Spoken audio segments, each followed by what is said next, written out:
የልጆቼን ስክሪን ታይም ለመቀነስ እንግዲህ የማላደርገው ጥረት የለም ውዶች። ይዋቸው የሚያማምሩ ታብሌቶች። እነኚህ ታብሌቶች 9 ኢንች ናቸው።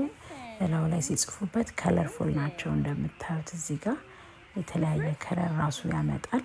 ልጆቻችሁ በቀላሉ መጻፍ፣ መሳል፣ ሌላም የተለያዩ ነገሮች ይማሩበታል ማለት ነው።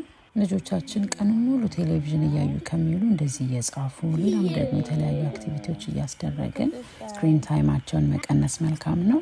በተረፈ የጻፉትን ለማጥፋት ፕሬስ ማድረግ ብቻ ነው። You like it? I like it.